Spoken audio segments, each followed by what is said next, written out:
bakit kailangang puksain? Bakit pa kailangan makipagpuksaan sa comment section where I can see that, where can I see that jacket? Sa post ni iyan ba Jacqueline? Sa post ni Barbie Fortesa.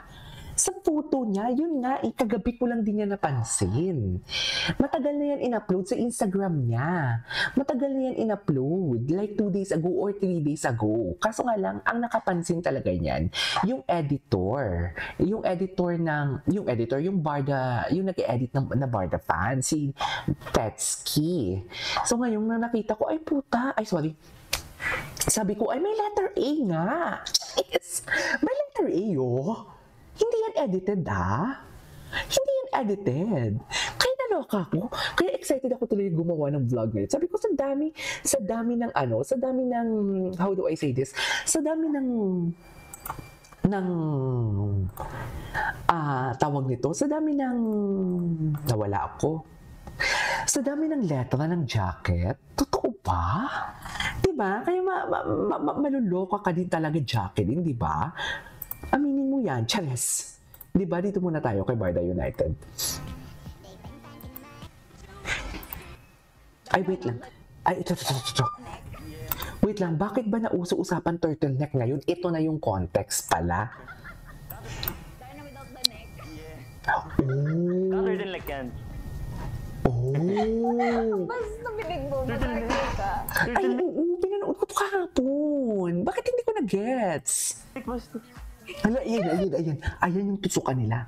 Ito yung tusukan nila na pinanood ko kahapon. Tingnan mo yung tusukan nila. Pwede namang tapikin. Pwede naman tapikin yung kamay ni Barbie, eh. Di ba pwede naman turtleneck? Ganun. Pwede naman itulak si Barbie ng bahagya, di ba? Pero bakit may patusok? Tinusok niya, Mi. Tinusok niya. Tama ba yun? Walang project ang Barda pero patuloy yung pagsikat nila. Exactly. Kaya nga pinipilit nilang ibuwag, di ba? Kaya bothered sila. Hindi ko ngayon ano ko na lang talaga. Ngayon napansin ko talaga kasi di ba?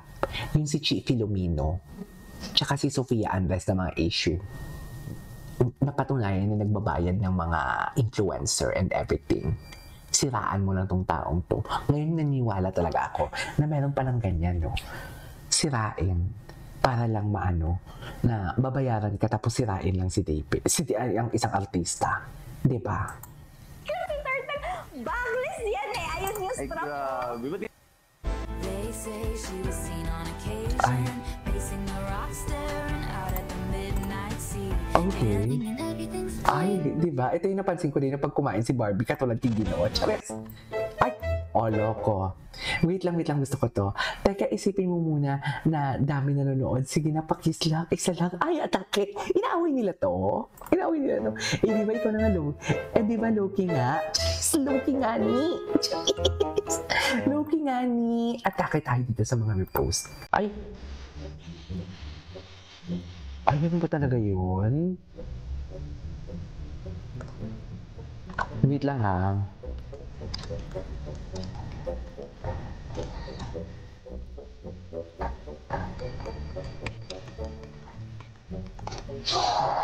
Actually, naniniwala talaga ako na ang totoong Loki sa terno kumakapit.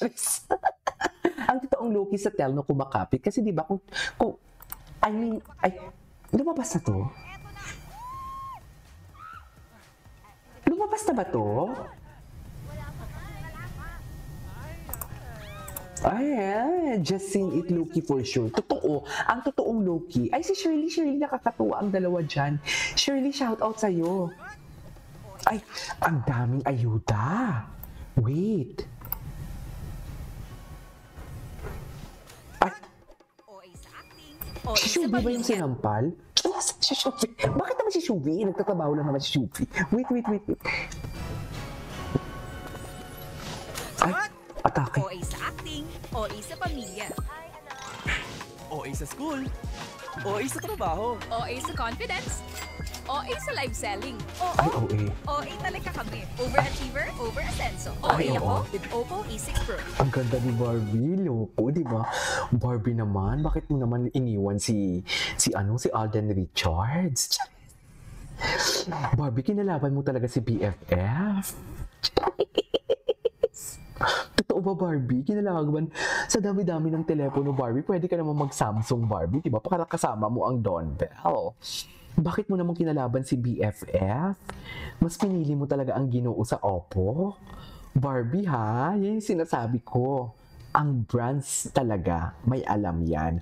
Una pa lang yan, hindi ko pa sinabi yung about sa...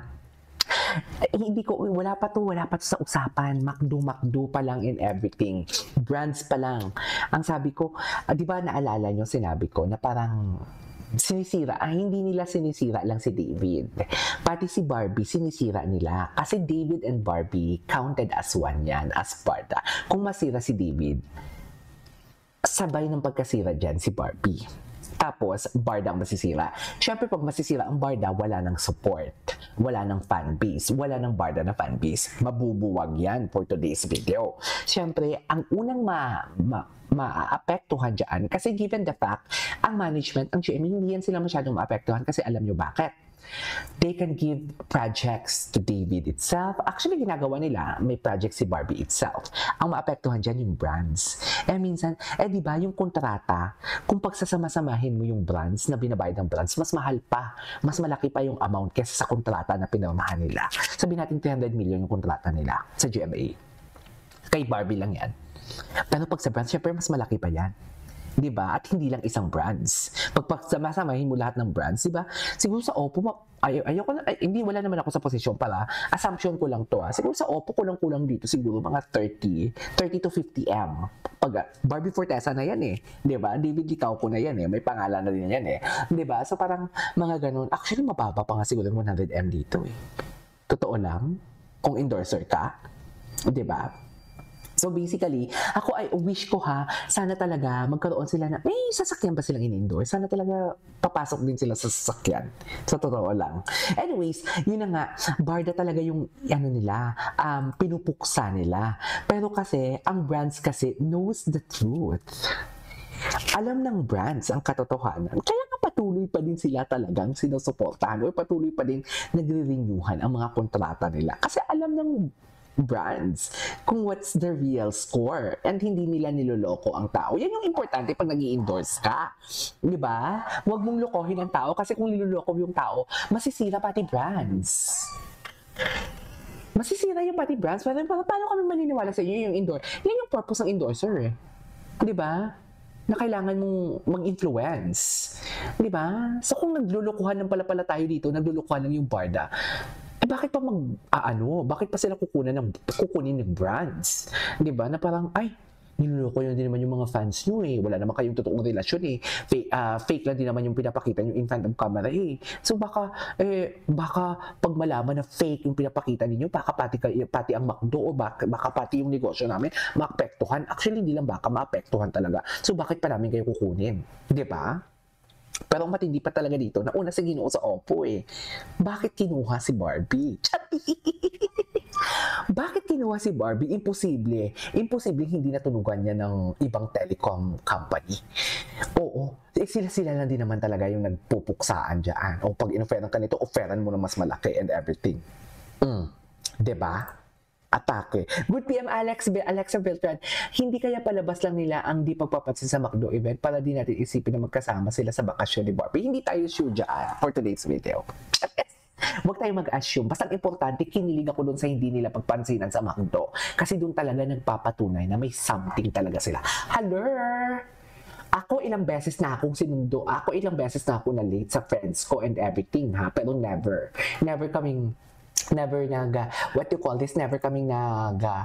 akong nagtampo and everything sa Echos Garbanzos na yun. Pero sila, kung love team lang talaga sila at walang malalim na relasyon, bakit ganun? Bakit ganun ang atake ni Barbie? Tigilan nyo ako. Charis! At sana i-like niyo ang video natin for today's video. Anyways. Si Alden Richards to.